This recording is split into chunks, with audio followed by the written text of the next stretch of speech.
This is Lou from Reverb Nation. You're listening to The Loud Spot with Sebastian and Sam McIntosh. No Sam McIntosh. No Sam. No Sam. Okay.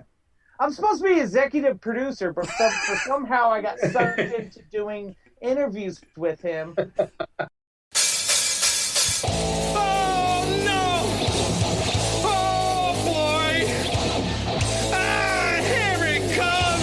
The motherfucking Loud Spot. That's right, you're listening to the almighty Hot Zone, doing the intro to the Loud Spot podcast. You're goddamn right, we're doing intros for podcasts now. And if you don't like it, you can suck the entire circumference of my Wayne Tretzky with the squeals and the drops. P1E goes on till it pops. Cannonball, don't trust a cop. Johnny Spotswood just don't know when to stop. And if you don't like it, you better take your ass up to the snooty box, because this is the Loud Spot. Okay, see you later. What's up, everybody? Welcome to the Loud Spot. I'm your host, Sebastian Cosme, right out of Oklahoma City. Super excited about today's podcast. We have Mr. Sam McIntosh with Diamond Noise Agency, and we got Lou Plaia, Reverb Nation. What's up, dude? What's going on? How are you guys tonight?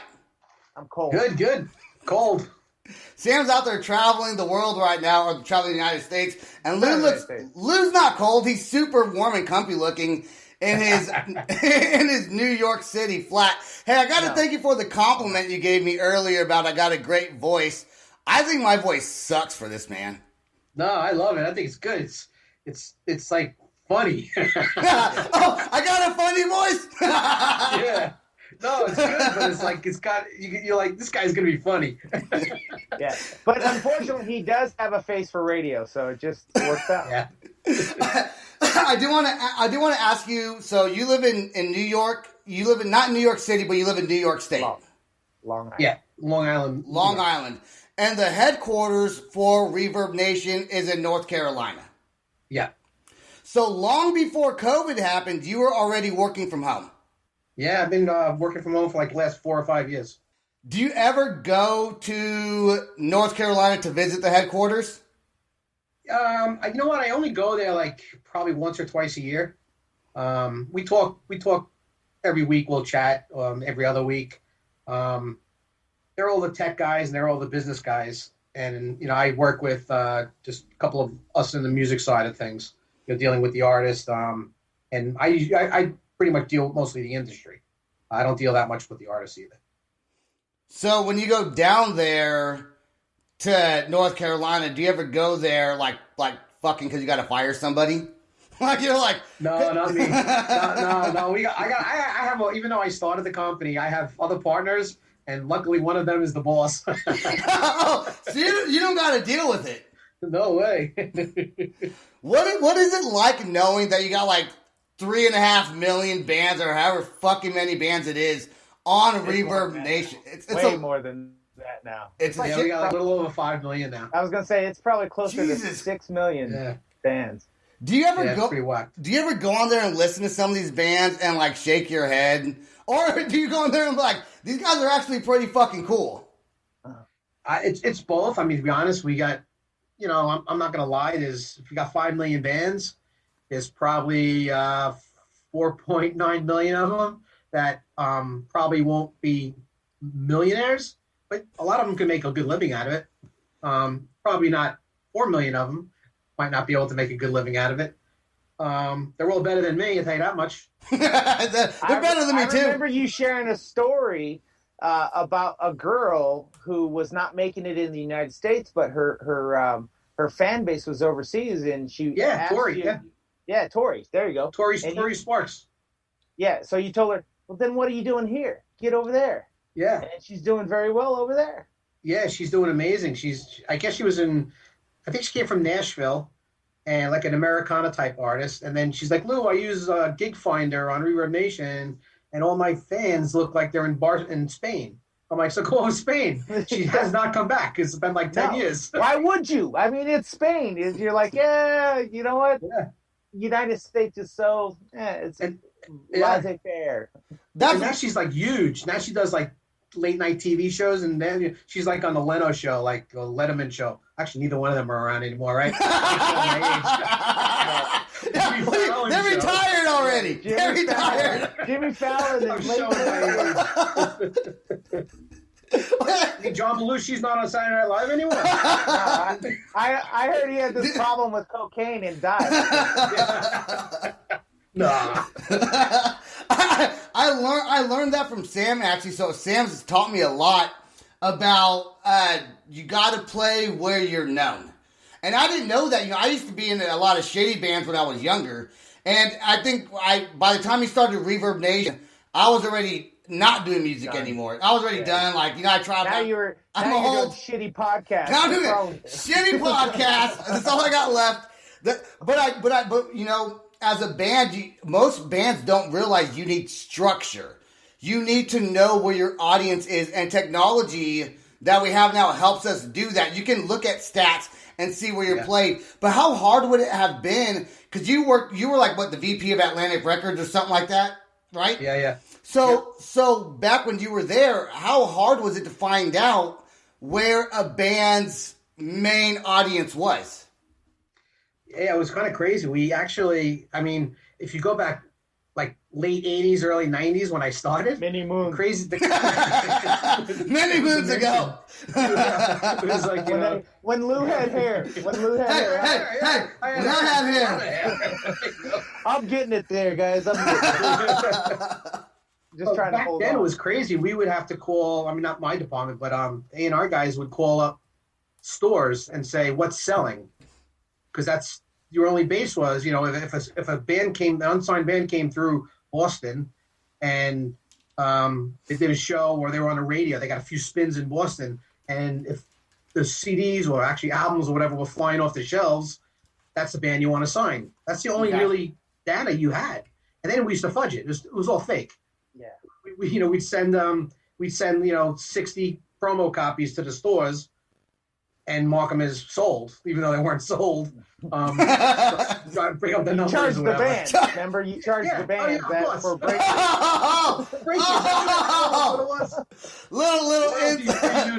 Little insight to the music industry, I guess, huh? Yep. It doesn't happen like that. But what's funny is I still see contracts to this day that say breakage in it, and I'm like, are you? And I tell the band, right?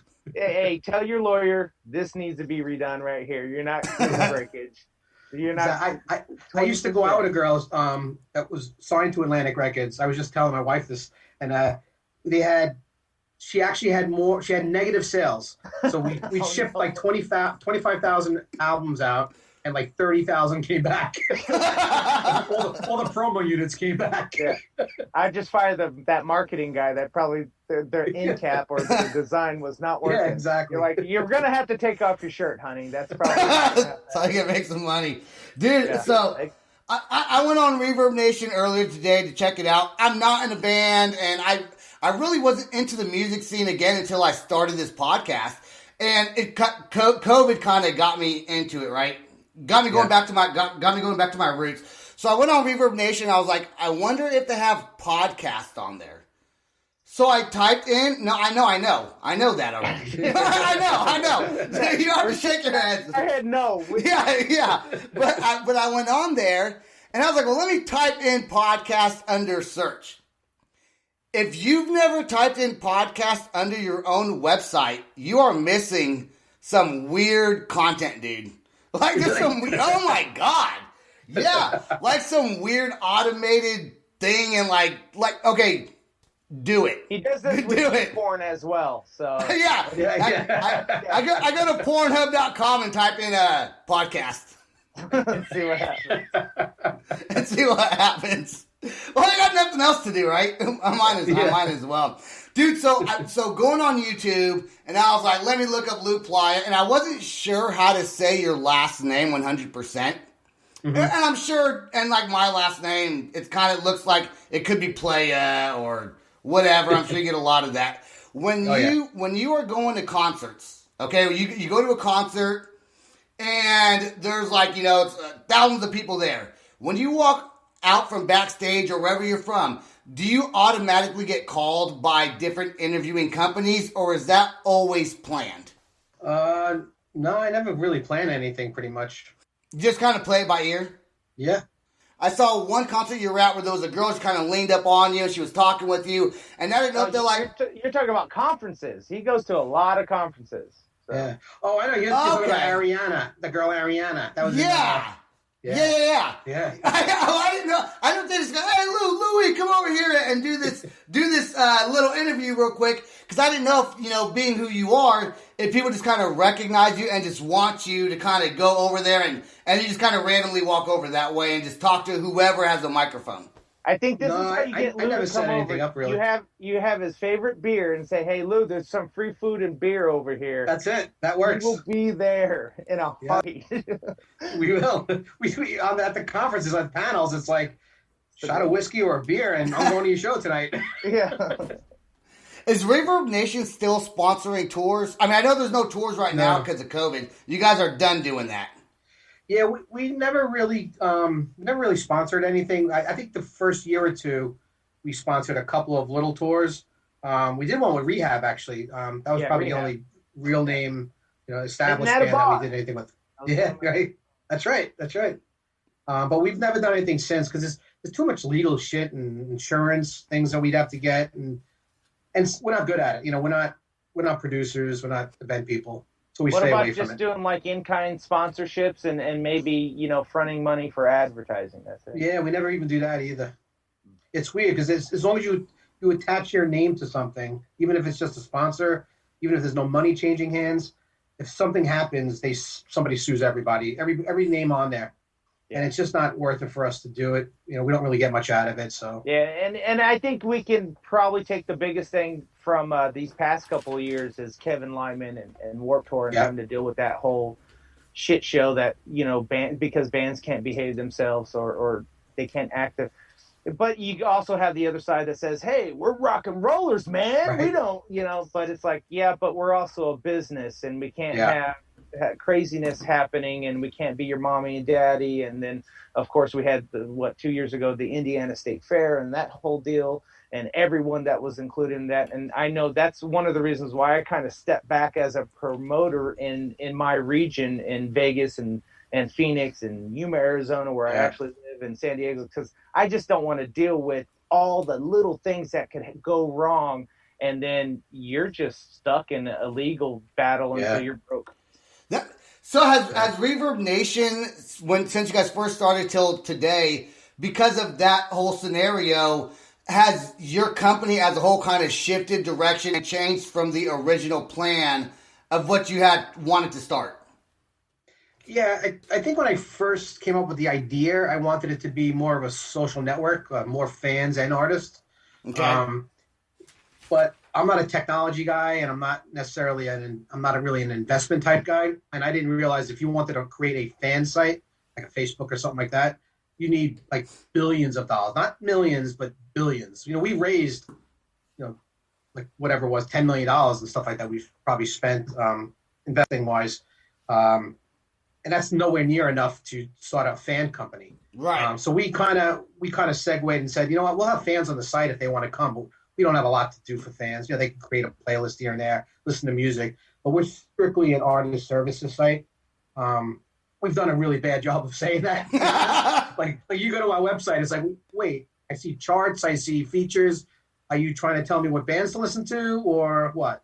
But in reality, some of it's going to actually change over the next few months, where you're going to see it's for artists, want distribution and basic stuff. We're not getting you on the radio. We're not making anyone a superstar. We give you the basic essential shit like an email system, an EPK, things like that, distribution, publishing administration. I think what's really cool about looking at your website is I went on there. You have 3 plans. You have like the basic plan, like the middle plan, and then the best plan or whatever to get more bells done. And whistles. I think you need the. We'll email you directly to say, "Hey, it's okay. You might want to take off your clothes." I think you should have like a straight up just make it famous plan, and it costs like $500,000. Yeah, right. Exactly. And, you know what? That would actually probably work, because you can take that money and invest it in them and say, "There you go. There you go." This a long time ago. Dude, Bitcoin. Yeah, I heard about your Bitcoin. You made some money at Bitcoin. Oh, did you really? Yeah, he bought